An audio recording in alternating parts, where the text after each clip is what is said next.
অজানা এই রেসিপিটি আজই বাড়িতে বানিয়ে দেখুন, গ্যারান্টি একটা দিলে আরও একটা চেয়ে খাবেন, এতটাই টেস্টি হয় আর খেতে খেতে মুখ ফেরাতেই পারবেন না। বাড়িতে থাকা কয়েকটা উপকরণ দিয়ে খুব সহজেই এইভাবে বানিয়ে নিতে পারবেন, আর একবার বানিয়ে তো অনেক দিন সংরক্ষণ করে রেখেও দেওয়া যাবে। তো দেখুন কতটা মুচমুচে আর খাস্তা হয়েছে, আর মুখে দিলেই তো মিশে যাবে। নমস্কার বন্ধুরা, রূপা রন্ধনশালায় আপনাদের সকলকে অনেক অনেক স্বাগত জানাই। তো চলে এসেছি আবার একটা নতুন রেসিপি নিয়ে। তো আজকের আমি বাড়িতে থাকা কয়েকটা উপকরণ দিয়ে একটা সুন্দর রেসিপি করে দেখাবো। আর এই রেসিপিটা দেখা মাত্রই তো আপনাদের বাড়িতে বানাতে ইচ্ছে করবে। আর শুধু দেখতে সুন্দর নয়, আর এই রেসিপিটা খেতেও দুর্দান্ত লাগে। আর এমনকি একবার এভাবে বানিয়ে তো অনেকদিন সংরক্ষণ করে রেখেও দেওয়া যাবে। তো আপনারা সঙ্গে থাকুন আর প্রথম থেকে শেষ পর্যন্ত পুরো রেসিপিটা দেখতে থাকুন। আশা করি আজকে রেসিপিটা আপনাদের অনেক অনেক ভালো লাগবে। তবে চলুন দেরি না করে শুরু করে দিই আজকের রেসিপিটা। তো দেখুন আজকের রেসিপির জন্য প্রথমে আমি এখানে হাফ কাপ দুধ নিয়েছি। তো এটা গরুর দুধ, আমি জাল দিয়ে এনেছি, তবে দুধটা কিন্তু ঠান্ডা নয়, উষ্ণ গরম আছে। আর এই উষ্ণ গরম দুধের মধ্যে এখন দিয়ে দেব চিনি। তো এই চামচের আমি 4 চামচ চিনি দিয়ে দেব। তো আপনাদের হাতের কাছে লিকুইড দুধ না থাকলে তো আপনারা গুঁড়ো দুধ জলে গুঁড়ো ব্যবহার করতে পারেন। তবে দুধটা একটু গরম থাকবে, উষ্ণ গরম থাকবে। আর এই উষ্ণ গরম দুধের মধ্যে চিনিটা দিয়ে আর চিনিটাকে একটু ভালো করে এইভাবে মিশিয়ে নিতে হবে।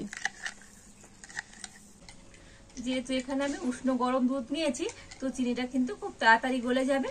তো এইভাবে এখন আমি দুধটাকে 5 মিনিট রেখে দেব।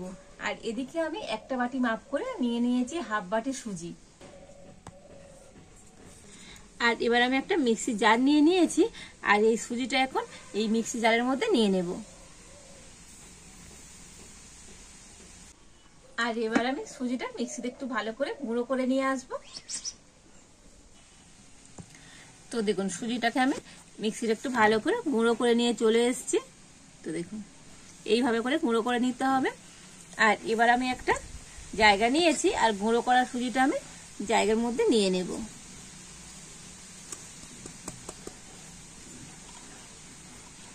আর এবার আমি নিয়ে নিয়েছি ময়দা। তো যে বাটির মাপ করে আমি হাফ বাটি সুজি নিয়েছি, তো সেই বাটির মাপ করে আমি দিয়ে দেবো 1.5 বাটি ময়দা।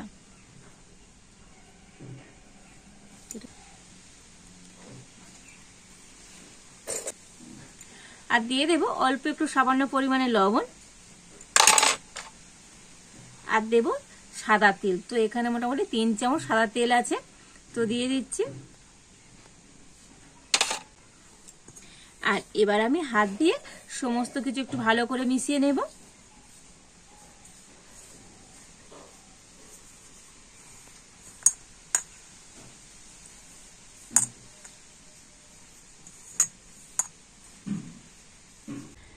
তো দেখুন ময়দা সুজিটাকে একটু ভালো করে এইভাবে ময়ম করে নিতে হবে। আর ময়মটা ঠিক এইভাবে করে নিতে হবে। তো হাতে মুঠো করলে দেখুন মুঠো হয়ে যাচ্ছে, ভাঙছে না। হাত দিয়ে ভাঙলে তবে ভাঙছে। তো এইভাবে করে ময়ম করে নিয়েছি। আর এবার এদিকে আমি যে দুধের সাথে চিনিটা মিশিয়ে রেখেছিলাম, তো চিনিটা কিন্তু মোটামুটি ভালোভাবে গুলে গিয়েছে দেখুন।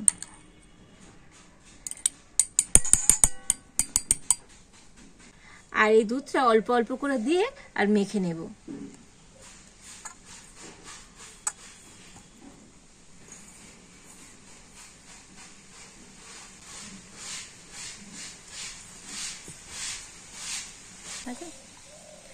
তবে এই দুধটা সম্পূর্ণ লেগে যাবে, তো তবে অল্প অল্প করে দিয়ে এইভাবে মেখে নিতে হবে, কারণ ডোটা খুব একটা নরম হবে না, একটু টাইট করে মাখতে হবে।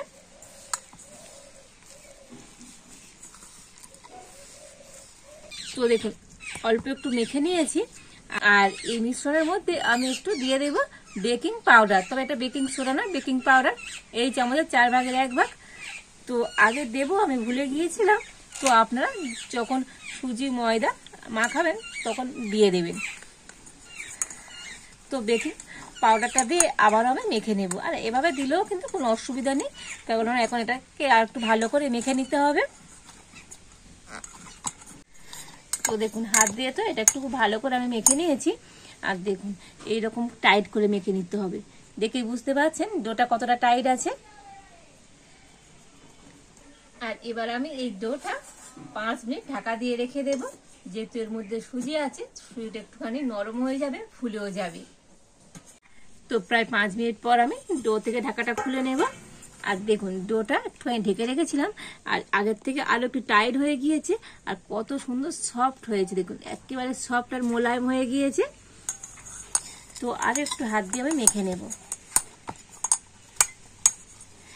তো সুজি থাকলে তো ডোটা কিন্তু একটু ঢাকা দিয়ে রাখলে একটু টাইট হয়ে যাবে।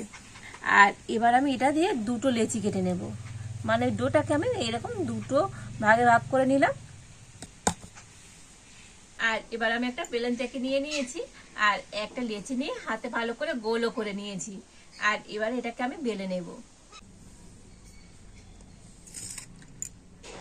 উপর দিয়ে একটু ময়দা দিয়ে দিচ্ছি, তো একটু ময়দা দিয়ে এটাকে বেলে নিতে হবে।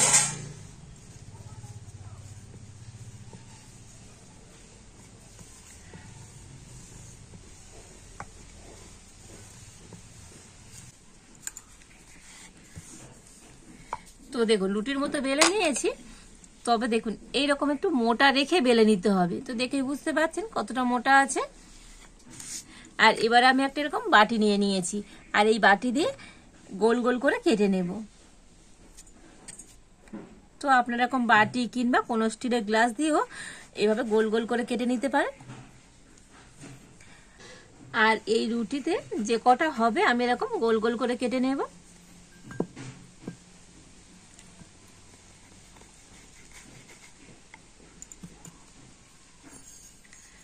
তো দেখুন এই তিনটেই আমি কেটে নিয়েছি, তবে এটা ফেলবো না, এটা দিয়ে আবার আমি রুটি তৈরি করে নেব।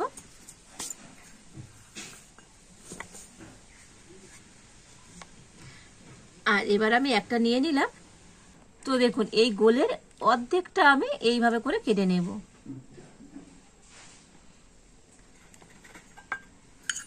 তো দেখুন একটা সুন্দর পাতার ডিজাইন চলে এসেছে, কত সুন্দর দেখতে হয়েছে।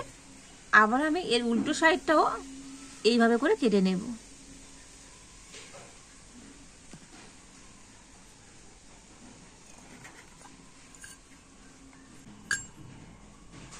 তো দেখুন দুটো সুন্দর আমি পাতার শেপ করে নিয়ে কেটে নিয়েছি, দেখতে কত সুন্দর লাগছে দেখুন।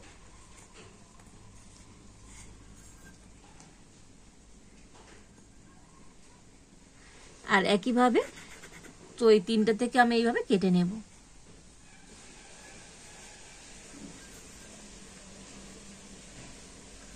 তো এগুলো আপনারা আপনাদের পছন্দ মতো শেপ করেও কেটে নিতে পারেন।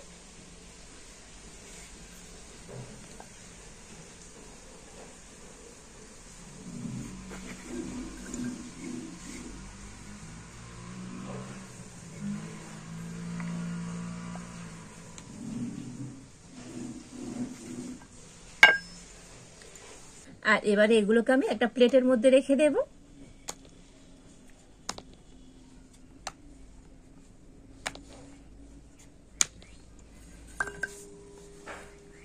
আর এইভাবে করে সমস্ত পাতার ডিজাইন করে আমি কেটে নেব।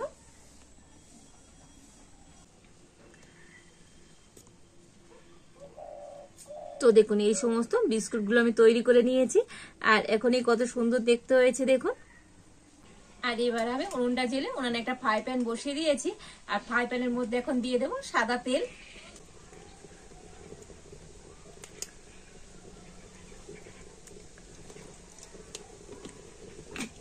তো তেলটাকে গরম করে নিয়েছি, তবে খুব বেশি গরম করব না, মিডিয়াম গরম করে আর সেই তেলের মধ্যে বিস্কুটগুলো ভেজে নেব।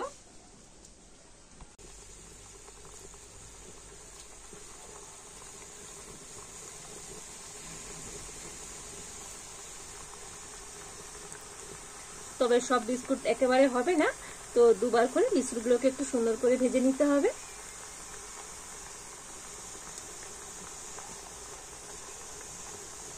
তো দেখুন বিস্কুটগুলো একটু ভাজার পরে খুব সুন্দর তেলের উপর ভেসে উঠবে, আর কত সুন্দর ফুলেও গিয়েছে দেখুন। আর একদিকে তো বিস্কুটের সুন্দর কালার চলে আসছে, আর এবার বিস্কুটগুলো আমি একবার উল্টে দেব।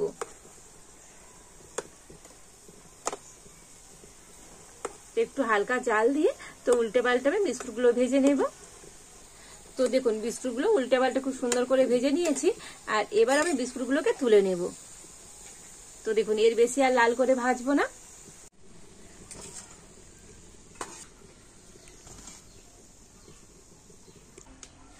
আর এই বিস্কুটগুলো ভাজতে তো খুব বেশি সময় লাগে না, তো আমি বাকি বিস্কুটগুলো একইভাবে ভেজে নেব। তো দেখুন সমস্ত বিস্কুটগুলো খুব সুন্দর করে ভেজে নিয়েছি, আর কত সুন্দর হয়েছে দেখুন। আর এই বিস্কুটগুলো আরো সুন্দর দেখার জন্য তো বিস্কুটের উপর আমি দিয়ে দেব শুকনো নারকেলের গুঁড়ো। আর এইভাবে করে দিলে বিস্কুটগুলো দেখতে যেমন সুন্দর লাগবে আর খেতেও কিন্তু অসাধারণ হবে।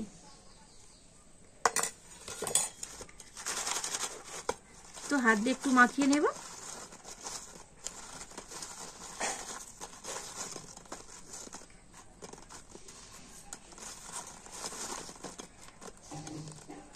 তো আপনাদের হাতের কাছে শুকনো নারকেল গুঁড়ো না থাকলে তো এখানে আপনারা চিনি দিয়েও কিন্তু মানে গুঁড়ো চিনি দিয়ে এইভাবে বিস্কুটগুলোকেও মাখিয়ে নিতে পারেন, তাতে করে বিস্কুটগুলো দেখতে যেমন সুন্দর লাগবে আর খেতেও তো অসাধারণ সুন্দর হবে। তো সমস্ত বিস্কুটের মধ্যে আমি একটু করে নারকেল গুঁড়ো ভালো করে মাখিয়ে দিয়েছি, আর দেখলেনই তো আজকের এই বিস্কুটটা কতটা সুন্দর হয়েছে। আর এইভাবে একবার বিস্কুট বানিয়ে তো আপনারা কোনো এয়ারটাইট কন্টেনারে করে রেখে দেবেন, দেখবেন অনেক দিন ভালো থাকবে। তো দেখুন সমস্ত বিস্কুটের উপরে নারকেল করে দিয়ে দিতে কতটা সুন্দর দেখতে হয়েছে দেখুন। আর এই বিস্কুটগুলো দেখতে শুধু সুন্দর নয়, খেতেও দারুণ লাগে। আর এইরকম বিস্কুট বাড়িতে বানিয়ে দিলে তো বাড়ির বাচ্চারা ভীষণভাবে পছন্দ করবে। আর শুধু বাচ্চা কেন, বড়দের তো বিকালে চায়ের আড্ডাটা জাস্ট একেবারে জমে যাবে। কতটা লোভনীয় হয়েছে আজকের এই বিস্কুটগুলো, দেখতে যেমন সুন্দর খেতেও দুর্দান্ত লাগে। আর দেখুন কতটা মুচমুচে আর খাস্তা হয়েছে। তো বিস্কুটগুলো কিন্তু অসম্ভব সুন্দর হয়েছে, যেমন হয়েছে মুচমুচে আর তেমন খাস্তা, মুখে দিলেই তো মিলিয়ে যাবে। আর এভাবে একবার বিস্কুট বাড়িতে বানিয়ে দেখুন, খেতে এতটাই টেস্টি হয়, তো একটা দুটো খেলে কিন্তু মনই ভরবে না। তো আজকের আমার এই বিস্কুটের রেসিপিটা আপনাদের কেমন লাগলো অবশ্যই কমেন্ট করে জানাবেন। ভালো লাগলে লাইক শেয়ার সাবস্ক্রাইব করবেন। আজ এই পর্যন্ত, আপনারা ভালো থাকুন, সুস্থ থাকুন, দেখা হচ্ছে নতুন কোনো একটা রেসিপি নিয়ে।